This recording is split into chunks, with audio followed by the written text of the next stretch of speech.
Abaholi bezenkolo abaholwa umbhishobhi webandla lama Roma uCardinal uWilfred Napier bahambele oLundi ukuyovakashela uNdunankulu kaZulu iNkosi uMangosuthu Buthelezi. Ake siyicoshe bukhoma inkumo yakhe. Ecumenism encouraged me to go and see His Holiness, the Vicar of Christ, Pope Paul VI. Archbishop Abaholi did not encourage me to go to Rome. He asked one of his priests, a Catholic priest, Reverend Father McKinnon, to accompany me to Rome.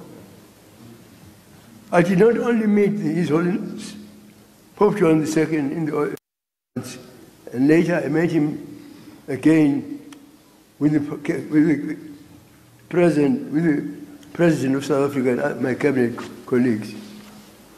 Today it is inevitable for me to recall these blessings in your presence, your Eminence, and with the presence of other faithful servants of the Lord, these shepherds of our believers. In these times I could never have endured except for the power of prayer, which unlocked a storehouse of patience far beyond my own.